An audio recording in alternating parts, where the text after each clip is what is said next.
سورت الکوثر مکی سورت ہے، ایک رکوع ہے اور 3 آیات ہیں۔ اس سورت کا دوسرا نام سورت النحر بھی ہے۔ اس کے شان نزول میں ایک روایت آتی ہے، دلائل النبوہ میں ہے کہ جس شخص کی اولاد یعنی بیٹا مر جائے تو عرب اس کو ابتر کہتے تھے۔ ابتر کہتے ہیں جڑ کٹے کو، کہ اس کی نسل ختم ہو گئی۔ جس وقت آپ کے صاحبزادے قاسم یا ابراہیم کا علیہ السلام بچپن میں ہی انتقال ہو گیا تو کفار مکہ نے آپ کو ابتر کہہ کے پکارنا شروع کر دیا یا تانا دینے لگے۔ ایسا کہنے والوں میں عاص بن وائل کا نام خاص طور پر ذکر کیا جاتا ہے۔ اس کے سامنے جب آپ کا ذکر کیا جاتا، آپ کی کوئی بات کی جاتی تو نفرت سے کہتا اس کی بات چھوڑ دو، یہ کچھ فکر کرنے کی چیز نہیں، کیونکہ وہ تو ابتر ہے، اس کو ختم ہونے دو، اس کا تو کوئی نام لینے والا بھی باقی نہیں رہے گا۔ جب اس کا اپنا انتقال ہو گیا تو کوئی بھی اس کو یاد نہیں رکھے گا، کیونکہ عربوں کے ہاں بیٹے ایسی چیز تھے جن پر وہ بھروسہ رکھتے تھے اور جنہیں اپنی شان اور عزت کی چیز سمجھتے تھے۔ تو اس پر اللہ تعالیٰ نے آپ پر یہ سورت نازل فرمائی۔ بسم اللہ الرحمن الرحیم، انا اعطیناک الکوثر، بے شک ہم نے آپ کو کوثر عطا کی۔ کوثر کا لفظ کاف سے رے سے ہے، کثرت کے معنی میں۔ اس کے کئی مفہوم بتائے گئے ہیں۔ ایک معنی تو اس کا خیر کثیر سے کیا گیا ہے کہ بہت کثرت سے ملنے والی خیر اور بھلائی، کیونکہ کوثر کے لفظ میں بھی مبالغہ پایا جاتا ہے، اس کا لفظی معنی ہی خیر کثیر بنتا ہے، تو بعض نے اس کو لفظی معنی میں لیا ہے۔ پھر اسی طرح اس سے مراد وہ نہر بھی لی گئی ہے جو جنت میں آپ کو عطا کی جائے گی۔ پھر اسی طرح اس سے مراد وہ حوض بھی ہے جس سے آپ اپنی امت کو پانی پلائیں گے۔ ابن کثیر نے کوثر سے مراد خیر کثیر ہی لیا ہے، کیونکہ خیر کثیر میں پھر ساری چیزیں آ جاتی ہیں، وہ جنت کی نہر بھی آ جاتی ہے، حوض کوثر بھی آ جاتا ہے، اور آپ کو جو فتوحات دنیا میں نصیب ہوئیں، اسلام کا بول بالا ہوا، آپ کا مشن آپ کی زندگی میں مکمل ہوا، یہ تمام چیزیں اس ایک لفظ میں شامل ہو جاتی ہیں۔ گویا جتنی نعمتیں آپ کو ملی ان سب کے لیے ایک جامع لفظ ہے کہ آپ کے دشمن آپ کے بارے میں جو بھی کہیں، لیکن ہم نے آپ کو خیر کثیر عطا کر دی ہے، وہ خیر کثیر جس کا سلسلہ دنیا سے شروع ہو کر آخرت تک جاتا ہے، یعنی صرف آخرت میں نہیں، دنیا میں بھی آپ کو خیر کثیر عطا ہوئی۔ اس کے بارے میں کچھ احادیث بھی ہیں۔ حضرت انس کہتے ہیں کہ ایک روز آپ صلی اللہ علیہ وسلم مسجد میں ہمارے درمیان تھے، اچانک آپ پر ایک قسم کی نیند یا بے ہوشی سی طاری ہوئی، پھر ہنستے ہوئے آپ نے سر مبارک اٹھایا۔ ہم نے پوچھا، اے اللہ کے رسول صلی اللہ علیہ وسلم، آپ کے ہنسنے کا سبب کیا ہے؟ آپ نے فرمایا کہ مجھ پر اس وقت ایک سورت نازل ہوئی ہے، یعنی اس سورت کے نازل ہونے پر آپ مسکرائے۔ پھر آپ نے بسم اللہ کے ساتھ یہ سورت کوثر پڑھ کر سنائی۔ پھر فرمایا، تم جانتے ہو کوثر کیا چیز ہے؟ ہم نے کہا اللہ و رسولہ عالم۔ آپ نے فرمایا یہ ایک نہر ہے جس کا میرے رب نے مجھ سے وعدہ فرمایا ہے، جس میں خیر کثیر ہے، اور وہ حوض ہے جس پر میری امت قیامت کے روز پانی پینے کے لیے آئے گی۔ اس کے پانی کے پینے کے برتن آسمان کے ستاروں کی تعداد میں ہوں گے۔ اس وقت بعض لوگوں کو فرشتے حوض سے ہٹا دیں گے تو میں کہوں گا میرے پروردگار یہ تو میری امت ہے۔ اللہ تعالیٰ فرمائے گا آپ نہیں جانتے کہ ان لوگوں نے آپ کے بعد کیسا دین اختیار کیا، یعنی نام آپ کا لیتے تھے لیکن طریقے آپ والے نہیں تھے۔ بہرحال اس نہر کے بارے میں معراج کے واقعے میں بھی کچھ تفصیلات ملتی ہیں۔ بخاری کی روایت ہے، آپ صلی اللہ علیہ وسلم نے معراج کے واقعے میں فرمایا، میں ایک نہر پہ پہنچا جس کے دونوں کناروں پر خولدار موتیوں کے ڈیرے لگے تھے۔ میں نے جبریل سے پوچھا یہ نہر کیا ہے؟ اس نے جواب دیا یہ کوثر ہے۔ یعنی آپ کو معراج کے سفر پر وہ نہر دکھائی گئی جس میں پانی بہ رہا تھا یا جو بھی چیز، مگر اس کے کناروں کے اوپر خولدار موتی تھے۔ سیدنا ابو عبیدہ نے حضرت عائشہ سے پوچھا کہ کوثر سے کیا مراد ہے؟ انہوں نے کہا کوثر سے ہر وہ بھلائی مراد ہے جو اللہ نے آپ کو عطا کی۔ ابو بشیر کہتے ہیں کہ میں نے سعید بن جبیر سے کہا، یعنی مختلف لوگ اس کے بارے میں سوال جواب کرتے رہے کہ لوگ کہتے ہیں کہ کوثر جنت میں ایک نہر کا نام ہے۔ سعید نے جواب دیا جنت والی نہر بھی اس بھلائی میں داخل ہے جو اللہ نے آپ کو عطا کی ہے۔ گویا مختلف آراء ہیں اس بارے میں، لیکن حقیقت یہ ہے کہ اس میں وہ تمام بھلائیاں شامل ہیں جو اللہ سبحانہ تعالیٰ نے رسول اللہ صلی اللہ علیہ وسلم کو عطا کی۔ آخرت کی بھلائیوں کے علاوہ دنیا کی بھلائیاں اگر آپ دیکھیے جن کا ذکر اور پھر اس سے پہلے بھی وَالضُّحَىٰ وَاللَّيْلِ إِذَا سَجَىٰ مَا وَدَّعَكَ رَبُّكَ وَمَا قَلَىٰ وَلَلْآخِرَةُ خَيْرٌ لَكَ مِنَ الْأُولَىٰ وَلَسَوْفَ يُعْطِيكَ رَبُّكَ فَتَرْضَىٰ، تو یہ جو ہے وَلَسَوْفَ يُعْطِيكَ رَبُّكَ فَتَرْضَىٰ یہ بھی اسی خیر کثیر میں شامل ہے۔ پھر اسی طرح أَلَمْ نَشْرَحْ لَكَ صَدْرَكَ وَوَضَعْنَا عَنْكَ وِزْرَكَ الَّذِي أَنقَضَ ظَهْرَكَ وَرَفَعْنَا لَكَ ذِكْرَكَ، یہ بھی خیر کثیر میں شامل ہے جو آپ صلی اللہ علیہ وسلم کو عطا ہوا۔ آپ کو قرآن جیسی نعمت دی گئی اور صحابہ کرام جیسے مخلص ترین ساتھی عطا ہوئے جنہوں نے اپنی جانیں قربان کر کے اس مشن کو پروان چڑھایا جو آپ اللہ کی طرف سے لے کر آئے تھے۔ اب بات یہ ہے کہ جب بھی کسی کو کوئی نعمت ملے تو اسے کیا کرنا چاہیے؟ اس کا حق ادا کرنا چاہیے۔ اور کسی نعمت کا حق کب ادا ہوتا ہے؟ جب انسان اللہ کی مرضی اور اطاعت کے کام کرتا ہے۔ اس لیے فرمایا فَصَلِّ لِرَبِّكَ وَانْحَرْ، پس نماز پڑھیے اپنے رب کے لیے اور قربانی کیجیے۔ اس سے ایک بہت بڑے سوال کا جواب ملتا ہے کہ اللہ کا شکر کیسے ادا کیا جائے۔ آپ کو بھی خیر کثیر مل رہی ہے قرآن کی نعمت، تو اس کے شکرانے کے لیے بھی خاص نوافل پڑھنے ہیں، ٹھیک ہے، اور اس کے ساتھ صدقہ بھی کرنا ہے، کیونکہ اسی طرح شکرانہ ادا کیا جاتا ہے۔ ایک طرف بندہ اللہ کا حق نہ بھولے اور دوسری طرف بندوں کا نہ بھولے۔ عام طور پر اس موقع پر خوشی منائی جاتی ہے اور پھر خوشی منانے میں سب کچھ اپنے اوپر ہی خرچ کر لیا جاتا ہے۔ یہ صرف چند ظاہری مخصوص چیزوں سے خوشی منانے کا تصور سامنے آتا ہے، جبکہ خوشی منانے کے کئی طریقے ہیں، اور خاص طور پر محروم لوگوں کو ایسے موقعوں پہ یاد رکھنا۔ مسلمان کی زندگی میں تو جو بھی خوشی کا موقع آتا ہے وہ تنہا نہیں مناتا اس کو، اسی لیے چھوٹی عید ہو بڑی عید ہو دونوں میں آپ نمازیں پڑھتے ہیں، ایک میں صدقہ فطر ادا کرتے ہیں دوسرے میں قربانی کرتے ہیں، اس کے علاوہ بھی جو بن پڑے یتیموں غریبوں مسکینوں اور ضرورت مند افراد کو دیتے ہیں۔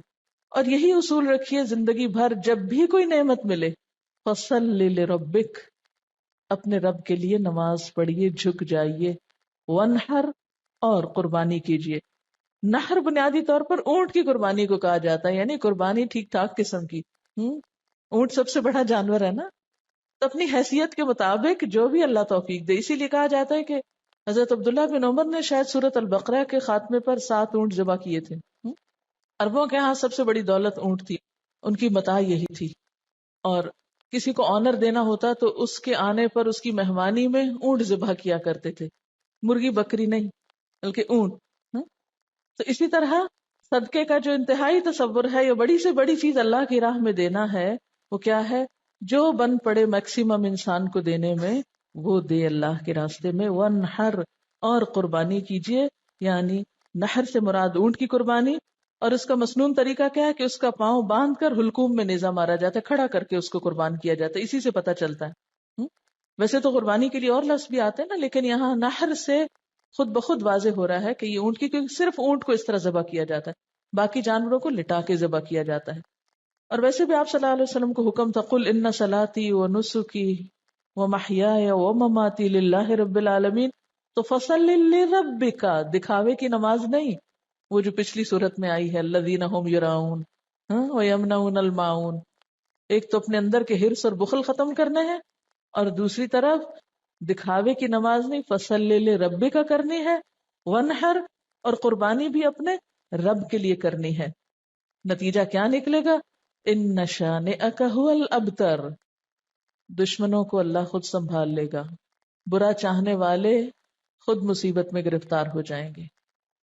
عموماً کیا ہوتا ہے جب انسان کو نعمت ملتی تو ساتھ ہی حاسد بھی پیدا ہو جاتے ہیں نا، ساتھ ہی جیلسیز شروع ہو جاتی ہیں، خواہ دین کی نعمت ملے یا دنیا کی ملے، یہ ایک انڈرسٹوڈ سی بات ہے۔ تو آپ صلی اللہ علیہ وسلم صادق اور امین تھے، لوگوں کی آنکھوں کا تارا تھے۔ جب سے آپ کو نبوت ملی، ابو جہل ابو لہب ناراض ہو گئے، ساری حمایتوں سے دستکش ہو گئے، اپنے ہی خاندان کے لوگ مخالف اور دشمن ہو گئے، ادھر اہل کتاب دشمن بن گئے۔ ان کو کیا ہوا؟ وہ تو اتنے انتظار میں تھے، ان کو بھی حسد مار گیا کہ ہمارے قبیلے سے کیوں نہیں آئے، ہمارے بنی اسرائیل میں سے کیوں نہیں آپ نکلے. تو یہ شیطان انسان کو چھوٹی چھوٹی چیزوں میں آ کے الجھا دیتا ہے، معمولی معمولی چیزوں کو انا کا مسئلہ بنا کر انسان کو حق سے دور کر دیتا ہے. تو ایسے موقع پر انسان کو پرواہ نہیں کرنی چاہیے. اللہ جو بھی نعمت عطا کرے خیر کثیر پھر دین ہی کے کانٹیکسٹ میں ہے، کیونکہ آپ صلی اللہ علیہ وسلم کو تو سب سے بڑا انعام خاتم النبیین ہونے کا آنر ملا تھا، اور آپ پر دین مکمل ہوا تھا، سب سے بہترین کتاب آپ پر اتاری گئی تھی. تو یہ سب کچھ خیر کثیر میں آتا ہے، آپ کے آنر میں یہ سب کچھ. تو آپ کو ان سب چیزوں کا شکرانہ ادا کرنے کے لیے نماز اور قربانی کی طرف متوجہ کیا جا رہا ہے، اور دشمنوں کے حسد سے بچنے کا بھی بہترین طریقہ ہے. جہاں دیکھیں کوئی شخص بہت مخالفت کر رہا ہے اور مخالفت کی وجہ آپ کو پتہ چل رہی ہے کہ حسد ہے، کچھ بھی نہیں اور وجہ کوئی دلیل نہیں، اس کے پاس صرف جیلس ہے، تو ایسی صورت میں کیا کریں؟ 2 نفل پڑھ کے اللہ سے مدد مانگے. کسی قسم کی پریشانی کی ضرورت نہیں، اللہ کے حضور جھک جائیں، دعا کریں. نمبر 2، صدقہ خیرات کریں. یہ 2 طریقے دنیا میں انسان کو پروٹیکٹ کرتے ہیں. وَاسْتَعِینُوا بِالصَّبْرِ وَالصَّلَاةِ، اور دوسری طرف صدقہ اللہ کے غضب کو ٹھنڈا کرتا ہے اور انسان کو آفات سے بچاتا ہے. اور نماز کے اندر پھر دعا بھی شامل ہے. ادھر سے مصیبت اتر رہی ہوتی ہے، ادھر سے دعا اٹھ رہی ہوتی ہے، جو بھاری ہو وہ دوسرے پہ غالب آ جاتی ہے. فرمایا ان شانئک ھو الابتر، تیرا دشمن جڑ کٹا ہو جائے گا، اس کا کوئی نام لیوا باقی نہ رہے گا. شان کہتے ہیں بغض رکھنے والے دشمن کو، عیب لگانے والے کو. شنآن قوم پیچھے لفظ آپ پڑھ چکے ہیں، اسی روٹ سے ہے. ایسا دشمن جو بدخواہ بھی ہو اور کینہ پرور بھی ہو، عداوت بھی رکھتا ہو، بغض بھی رکھتا ہو. اور یہ دشمنی کا تیسرا اور انتہائی درجہ ہوتا ہے. قریش مکہ آپ کے ایسے ہی دشمن بن گئے تھے، تو اس لیے آپ صلی اللہ علیہ وسلم کو تسلی دی جا رہی ہے، آپ کا نام بلند رہے گا. وَرَفَعْنَا لَكَ ذِكْرَكَ، اور آپ کے دشمن جڑ کٹے ہو جائیں گے. اور یہ حقیقت آج دیکھیں ہر نماز میں، ہر اذان میں، دنیا کے اربوں خربوں مسلمان دن میں کئی دفعہ آپ کا نام سنتے ہیں، پڑھتے ہیں، درود شریف پڑھتے ہیں آپ پر. ایک دن میں پوری دنیا کے مسلمانوں کے درود شریف کو آپ جمع کر لیں، اگر ویسے بھول بھی جائیں تو نمازوں میں ہی جو درود شریف ہے تو کتنا آپ کا نام لیا جاتا ہے، کتنا آپ کا ذکر خیر کیا جاتا ہے، کیسی کیسی آپ کی تعریف ہوتی ہے. اور یہ سلسلہ قیامت تک چلتا ہی جائے گا، بڑھتا ہی جائے گا. یعنی آپ کے دور میں جتنے لوگ آپ کا نام لینے والے تھے اس سے اب تعداد میں کتنے زیادہ ہیں جو آپ کا نام لینے والے ہیں. اور پھر قیامت کے دن بھی اللہ تعالیٰ آپ کو مقام محمود عطا کرے گا، جب ساری مخلوق کی زبان پہ آپ کی تعریف جاری ہو جائے گی. اور آپ کے دشمنوں کو کیا ہاتھ آیا؟ جب تک تاریخ کی کتاب اٹھا کے نہ دیکھیں نہیں پتا چلتا عاص بن وائل کون ہے، نہیں پتا چلتا ابو جہل کا نام کیا تھا اور ابو لہب کا نام کیا تھا اور وہ کیا کرتے تھے اور ان کا کیا معاملہ اور قصہ تھا، عام لوگوں کو نہیں پتا. اور اس کے مقابلے میں آپ صلی اللہ علیہ وسلم کا نام ہمیشہ کے لیے بلند ہو گیا. اس سے جو بات ہمیں پتہ چلتی ہے اور جو سبق سیکھنے کا ہے وہ کیا ہے کہ انسان اللہ کی نعمتوں پر نظر رکھے، پازیٹو سوچ اختیار کرے، نعمتوں کا شکرانہ ادا کرے، نعمتیں اور ملیں گی. مخالفتوں کی پرواہ نہ کرے، مخالفتیں دم توڑ جائیں گی، اس لیے کہ اللہ سبحانہ و تعالی خود حفاظت کرنے والا ہے. جو شخص اپنے رب کو منانے اور راضی رکھنے میں کامیاب ہو گیا وہ محفوظ ہو گیا. جس نے رب کا سہارا تھام لیا، جس نے اس پہ توکل کیا، جو اس کی مدد کے لائق ہو گیا، جس پر اس کا فضل ہو گیا، پھر اس کے لیے کوئی بھی پریشانی باقی نہ رہے گی انشاءاللہ. سورۃ الکافرون مکی سورت ہے، 1 رکوع ہے، 6 آیات ہیں. صحیح احادیث سے ثابت ہے کہ آپ صلی اللہ علیہ وسلم طواف کی 2 رکعتوں، فجر اور مغرب کی سنتوں میں قل یا ایھا الکافرون اور سورۃ اخلاص پڑھا کرتے تھے. اسی طرح آپ صلی اللہ علیہ وسلم نے بعض صحابہ کرام کو فرمایا کہ رات کو سوتے وقت یہ سورت پڑھ کر سو گے تو شرک سے بری قرار پاؤ گے. تو رات کو جہاں بسمک اللہم اموت و احیا پڑھتے ہیں وہاں اس سورت کو بھی پڑھا کریں. بعض روایات میں آپ کا عمل بھی بتلایا گیا ہے، یعنی آپ صلی اللہ علیہ وسلم کے پڑھنے کا طریقہ بھی پتہ چلتا ہے. حضرت عائشہ فرماتی ہیں کہ آپ صلی اللہ علیہ وسلم نے فرمایا کہ فجر کی سنتوں میں پڑھنے کے لیے 2 صورتیں بہتر ہیں، سورۃ کافرون اور سورۃ اخلاص. بعض صحابہ نے آپ صلی اللہ علیہ وسلم سے عرض کیا کہ ہمیں کوئی دعا بتا دیجئے جو ہم سونے سے پہلے پڑھا کریں. آپ نے قل یا ایھا الکافرون پڑھنے کی تلقین کی اور فرمایا کہ یہ شرک سے برات ہے. کیونکہ شرک ایسا گناہ ہے جو معاف نہیں ہوگا. تو اگر انشاءاللہ ہر روز پڑھیں گے تو اللہ تعالیٰ اس سے بچنے کی توفیق بھی دیں گے.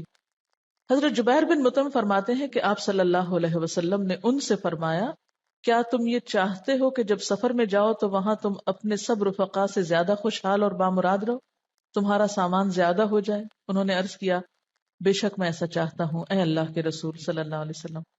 آپ نے فرمایا کہ آخر قرآن کی 5 صورتیں کافرون، نصر، اخلاص، فلق اور ناس پڑھا کرو، یعنی سفر کے موقع پر بھی پڑھا کرو. ہر سورت کو بسم اللہ سے شروع کرو اور بسم اللہ ہی پر ختم کرو، یعنی اگلی سورت سے پہلے پھر پڑھو. حضرت جبیر کہتے ہیں کہ اس کے بعد میرا حال یہ تھا کہ سفر میں اپنے 2 ساتھیوں کے مقابلے میں خستہ حال ہوتا تھا. آپ کی اس تعلیم پر عمل کرنے کے بعد میں سب سے اچھے حال میں رہنے لگا. ایک مرتبہ آپ صلی اللہ علیہ وسلم کو بچھو نے کاٹ لیا تو آپ نے پانی اور نمک منگوایا، اور یہ پانی یعنی پانی میں نمک ڈال کے یہ پانی کاٹنے کی جگہ لگاتے تھے اور کل یا ایھا الکافرون اور کل اعوذ برب الفلق اور کل اعوذ برب الناس پڑھتے جاتے تھے. یعنی اس صورت سے دم بھی کیا جا سکتا ہے. اب اس صورت کا شان نزول کیا ہے؟ ابن اسحاق کی روایت میں ہے کہ ابن عباس سے مروی ہے. ابن اسحاق جو ہسٹورین ہے، سیرت نگار ہے، اس نے ابن عباس سے روایت کیا ہے کہ ولید بن مغیرہ، عاص بن وائل اور اسود بن عبد المطلب اور امیہ بن خلف آپ کے پاس آئے اور کہا آؤ ہم آپس میں اس پر صلح کر لیں کہ 1 سال آپ ہمارے بتوں کی عبادت کیا کریں، 1 سال ہم آپ کے معبود کی عبادت کریں گے. اسی طرح ابن عباس سے روایت ہے کہ کفار مکہ نے باہمی مصالحت کے لیے یہ صورت پیدا کی تھی، اور جھگڑا ختم کریں، 1 سال تمہارا 1 ہمارا. اور یہ بھی کہا تھا کہ آپ ہمارے بتوں میں سے بعض کو صرف ہاتھ لگا دیں، ٹچ کر دیں، تو ہم آپ کی تصدیق کرنے لگیں گے. یعنی ایک دفعہ آپ ان پہ شفقت کا ہاتھ پھیر دیں تو پھر ہم کیا کریں گے؟ آپ کے معبود کی عبادت شروع کر دیں. تو اس موقع پر جبریل علیہ السلام یہ صورت لے کر نازل ہوئے کہ دین کے معاملے میں کوئی کمپرومائز نہیں. بسم اللہ الرحمن الرحیم. قل یا ایھا الکافرون، کہہ دیجئے اے کافرو. پورے قرآن پاک میں یہ انداز نہیں ہے کافروں کو بلانے کا، لیکن اس موقع پر نام لے کر پکار کر کہا جا رہا ہے. الکافرون سارے مراد ہیں، لیکن خصوصی طور پر جن کے بارے میں یہ صورت نازل ہوئی. اور یہ بھی یاد رکھیے کہ یہ صورت مکی دور کے آخری حصے میں نازل ہوئی جب آپ نے ان پر ساری حجت تمام کر دی تھی، اور پھر وہ آپ کو ایسی آفرز دے رہے تھے.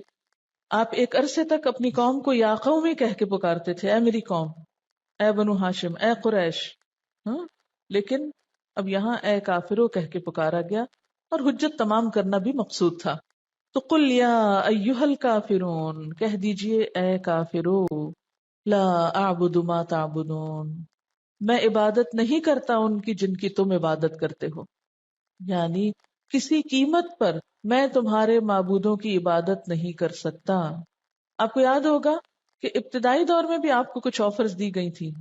جب ابو طالب زندہ تھے، کفار مکہ میں سے کچھ سردار آ کر یہ آفر کر رہے تھے آپ صلی اللہ علیہ وسلم کو کہ آپ چاہیں تو آپ کے قدموں میں جتنی چاہیں دولت لا کے ڈھیر کر دیتے ہیں، جس لڑکی سے چاہیں شادی کر دیتے ہیں، مکہ کا سردار بننا چاہتے ہیں تو وہ بنا لیتے ہیں، لیکن ہمارے معبودوں کی توہین نہ کرو، ان کو کچھ نہ کہا کرو، لا مت کہو، الا اللہ کہتے رہو لیکن لا مت کہو، ان کو کچھ نہ کہو. لیکن آپ صلی اللہ علیہ وسلم نے ان میں سے کسی بات کو تسلیم نہیں کیا. اس سے یہ بات پتہ چلتی ہے کہ دین کا کام اس وقت تک ہو نہیں سکتا جب تک انسان اپنی بات کا پکا نہ ہو. دین کے اصولوں پہ کمپرومائز نہیں کیا جا سکتا. اچھا، ہمارا عام طور پر حال کیا ہوتا ہے؟ بعض اوقات ہم دوسرے کا دل رکھنے کے لیے اس کی غلط باتیں لے لیتے ہیں. ہم کہتے ہیں چلو پہلے اس کو مانوس کر لیں، کچھ غلط کام ان جیسے کر لیں، اور پھر اس کے بعد ہم ان کو سمجھا لیں گے. یہ طریقہ درست نہیں ہوتا. مثلا کوئی شراب پی رہا تو آپ کے چلو میں اس کا دل رکھنے کو تھوڑی سی پی لوں، پھر اس کے بعد اس کو تبلیغ کر کے سمجھا دوں گی کہ یہ حرام ہے، پہلے ذرا میں کمپنی تو دوں اس کو. یہ نہیں ہو سکتا. اس لیے کہ جب آپ کا اپنا عمل غلط ہوگا تو آپ دوسرے کو کس منہ سے منع کریں گے؟ آپ کی کون سنے گا پھر؟ اصل بات یہ ہے کہ باطل دوئی پرست ہے، حق لا شریک ہے. شیر ہے اصل میں. باطل دوئی پرست، دوئی پسند یعنی کہ اس میں بے وفائی ہے، بہت سارے بت ہیں. حق لا شریک ہے. حق کی خوبی کیا ہے کہ اس میں بس ایک الہ ہے، دی اونلی ون. شرکت میانہ حق و باطل نہ کر قبول. ہمیں کیا حکم ہے کہ کچھ باطل کی چیزیں، کچھ حق کی چیزیں، کچھ ملغوبہ سا دین بنا کے وہ اختیار کر لو، یہ نہیں کرنا. روشنی روشنی ہے، اندھیرا اندھیرا ہے، حق حق ہے، باطل باطل ہے. اس لیے دین کے معاملے میں کمپرومائز نہیں کرنا، سمجھوتے نہیں کرنے، اصول پر قائم رہنا ہے، استقامت اختیار کرنی ہے، اور خصوصاً عقیدے کے معاملے میں، توحید کے معاملے میں کسی قسم کی کوئی مداہنت نہیں برتنی. قل یا ایھا الکافرون لا اعبد ما تعبدون، میں نہیں عبادت کرتا جن کی تم عبادت کرتے ہو. ولا انتم عابدون ما اعبد، اور نہ تم عبادت کرنے والے ہو جس کی میں عبادت کرتا ہوں. ولا انا، اور نہ میں عابد عبادت کرنے والا ہوں، ما عبدتم جن کی تم نے عبادت کی. اب دیکھیے یہاں ایک دفعہ مضارع کا صیغہ ہے اور دوسری دفعہ فاعل کے وزن پر آ رہا ہے. ایک دفعہ عابدو ہے، دوسری دفعہ عابدن ہے. یعنی نہ کی ہے، نہ کروں گا، اور نہ کرنے والا ہوں. مجھ سے تم پوری طرح مایوس ہو جاؤ، یہ نہیں ہو سکتا. یعنی ایک ہی بات کو مختلف انداز میں کہا گیا ہے، مختلف پیرایوں میں بیان کیا گیا ہے کہ ہر طرح کا شک دور کر لو. کسی بھی شکل میں، کسی بھی طور پر کوئی کمپرومائز نہیں ہو سکتا. ولا انا عابد ما عبدتم ولا انتم عابدون ما اعبد، اور نہ تم عبادت کرنے والے ہو جس کی میں عبادت کرتا ہوں. لکم دینکم ولی دین، تمہارے لیے تمہارا دین اور میرے لیے میرا دین. جیسے ایک اور جگہ پر آتا ہے نا، لنا اعمالنا ولکم اعمالکم، کیونکہ یہ دو راستے اکٹھے نہیں ہو سکتے، ایک جیسے نہیں. یہ دو نظریے جمع نہیں ہو سکتے. وما امروا الا ليعبدوا الله مخلصین لہ الدین، وہاں تو اللہ کے سوا کسی کی عبادت کا بھی حکم نہیں، خواہ وہ ریاکاری ہی کی قسم کیوں نہ ہو. اس لیے کہ دونوں کی سوچ فرق، دونوں کا طرز زندگی فرق، اور دونوں کا انجام فرق. یہ کہاں اکٹھے ہو سکتے ہیں؟ یہ تو زمین اور آسمان ہے، یہ تو مشرق و مغرب جتنی دوری رکھتے ہیں آپس میں. دونوں ایک دوسرے کے بالکل اپوزٹ ہیں. بسم اللہ الرحمن الرحیم. قل یا ایھا الکافرون لا اعبد ما تعبدون ولا انتم عابدون ما اعبد ولا انا عابد ما عبدتم ولا انتم عابدون ما اعبد لکم دینکم ولی دین. پاک اور ناپاک ایک جیسے نہیں ہوتے، مسلم اور مجرم فرق ہوتے ہیں. دین پڑھے ہوئے اور نہ پڑھے ہوئوں کی زندگی مختلف ہوا کرتی ہے. جاننے والے اور نہ جاننے والے برابر نہیں ہوتے. نیکی اور برائی ایک نہیں ہوتی. افنجعل المسلمین کالمجرمین ما لکم کیف تحکمون. اس لیے قرآن پڑھنے کے بعد وہ میزان ہاتھ آتی ہے، وہ معیار ہاتھ آتا ہے جو نہ پڑھنے والوں کے پاس نہیں ہوتا. اس لیے عقائد میں، عبادات میں، اخلاق میں، معاملات میں لازمی طور پہ فرق آنا چاہیے، اور اگر فرق نہیں آیا تو گویا کچھ بھی نہیں پڑا. اللہ اکبر اللہ اکبر لا الہ الا اللہ واللہ اکبر اللہ اکبر وللہ الحمد. سورت النصر مدنی سورت ہے، ایک رکوع ہے، 3 آیات ہیں. نزول کے اعتبار سے یہ آخری سورت ہے، یعنی مکمل سورت کے اعتبار سے. جس وقت یہ نازل ہوئی تو بعض صحابہ سمجھ گئے کہ اب آپ صلی اللہ علیہ وسلم کا آخری وقت آ گیا ہے، اسی لیے آپ کو پھر تسبیح و تحمید اور استغفار کا حکم دیا گیا، جیسے ابن عباس نے روایت کیا ہے. اذا جاء نصر اللہ والفتح، جب اللہ کی مدد آ گئی اور فتح نصیب ہو گئی. اللہ کی مدد کا کیا مطلب ہے؟ اسلام کا کفر پہ غلبہ، مسلمانوں کا کلچر عام ہونا. اور والفتح، فتح سے مراد یہاں فتح مکہ ہے، وہ شہر جو آپ کا مولد و مسکن تھا، لیکن کافروں نے آپ کو اور صحابہ کرام کو وہاں سے ہجرت پر مجبور کر دیا۔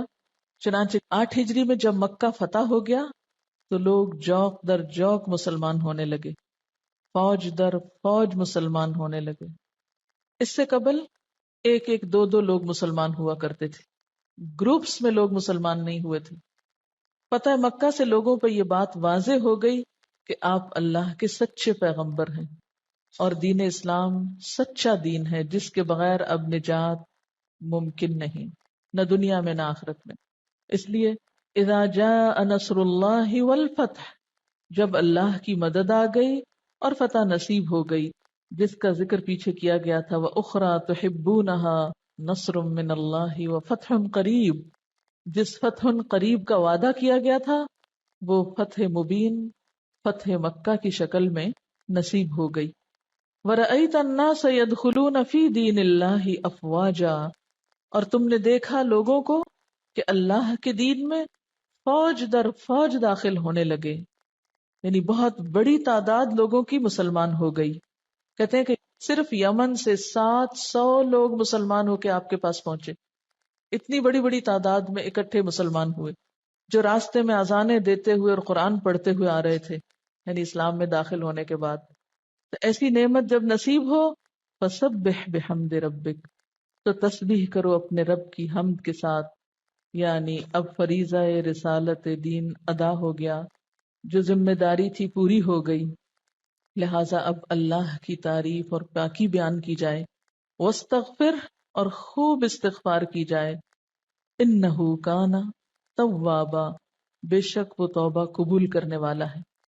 کہتے ہیں کہ اس سورت کے نازل ہونے کے بعد آپ صلی اللہ علیہ وسلم جب کوئی نماز پڑھتے تو یہ دعا کرتے، سبحانک ربنا و بحمدک اللہم اغفر لی، یعنی استغفار اور تسبیح دونوں کو ملا کر پڑھا کرتے تھے، خصوصاً سجدے میں۔ یہ سجدے کی دعا بھی ہے نا، اور اس کے علاوہ اٹھتے بیٹھتے آتے جاتے یہ دعا پڑھتے تھے، سبحان اللہ و بحمدہ استغفر اللہ و اتوب الیہ۔ اور پھر حضرت ابو ہریرہ فرماتے ہیں کہ اس سورت کے نزول کے بعد آپ نے عبادت میں بڑا مجاہدہ فرمایا، یہاں تک کہ آپ کے پاؤں سوج جایا کرتے تھے، جیسے پیچھے بھی آپ کو کہا گیا تھا نا کہ وَإِذَا فَرَغْتَ فَانْصَبْ وَإِلَىٰ رَبِّكَ فَارْغَب، جب آپ اس کام سے فارغ ہوئے، اپنی ذمہ داری پوری کر لی، تو آپ پھر اپنے آپ کو عبادت کے لیے تھکاتے تھے۔ سبحانک اللہم و بحمدک اشہد ان لا الہ الا انت استغفرک و اتوب الیک۔ السلام علیکم و رحمۃ اللہ وبرکاتہ۔